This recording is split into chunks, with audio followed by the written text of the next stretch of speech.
You are watching Tomorrow's Classrooms today. In this lesson, we will explore personification, a powerful literary device that brings non-human elements to life. By the end of this session, you will be able to identify, analyze, and use personification effectively in writing. Let's begin. These are our learning objectives for today.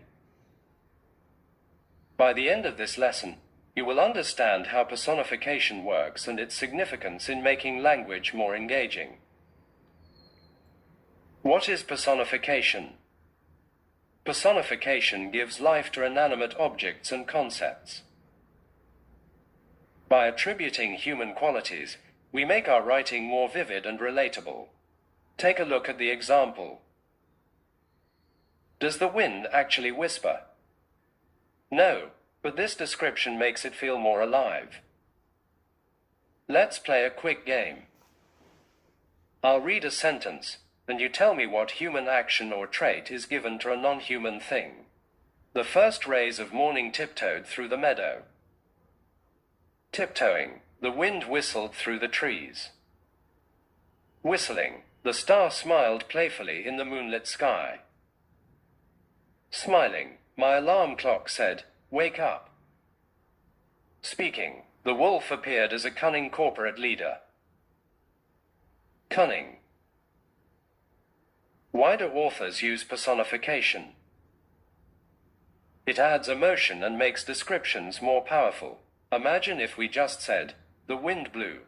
That's quite plain. But if we say, "The wind whispered secrets through the trees," it creates an image in our minds. Let's compare two more sentences. The sun rose over the horizon. Without personification, the sun stretched its golden arms across the sky. Personified and more engaging. Notice how each phrase gives life to non-human elements, making the sentences more engaging. Now, let's practice. Read these sentences and try to identify the human traits given to non-human objects. For example, in "My computer throws a fit," can a computer really be upset? No, but it helps express frustration creatively.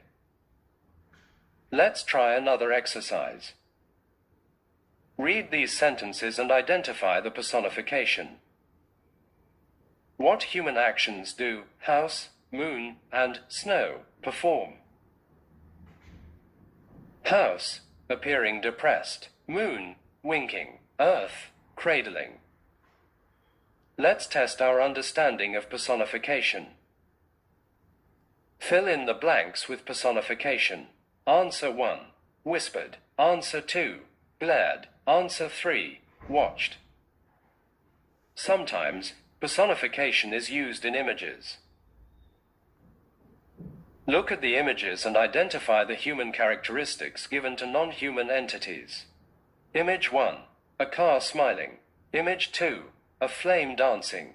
Image 3, a wave swallowing. Even advertising uses personification to make products more relatable.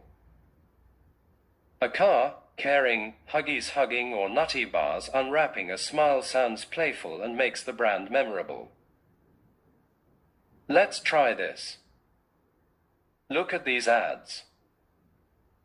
Identify what is personified and how. Cookie being milk's favorite. Crackers smiling. Happiness being tasty. Read this poetic excerpt. How is fog given human traits? It comes, sits, and moves, just like a person. This technique makes descriptions more artistic. Let's put our knowledge to the test. Apply personification in your own writing. Look at the example, "The thunder grumbled angrily in the distance." Rewrite the sentence with more vivid personification. The probable response: "The thunder growled in fury, shaking the heavens as it prowled across the stormy sky." Let's take it a step further. Try using personification in your own sentences. Let's personify these words: ocean, clock, and candle. Take a clue from the given examples and come up with your responses. Take note of the probable responses. Use the P method to analyze personification in the text. Let's apply this method to the following sentence. The thunder growled angrily in the distance. Point: thunder is personified. Evidence: it is given the ability to growl angrily. Explanation: this creates a sense of intensity and builds an ominous mood. Evaluate the poet's use of personification in the poem. Take a Poem to Lunch by Denise Rogers.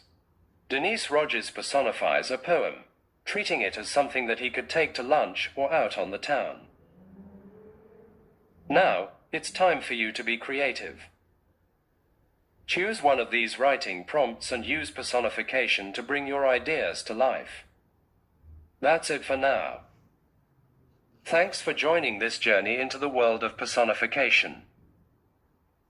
Don't forget to like, subscribe, and share your favorite personification in the comments below.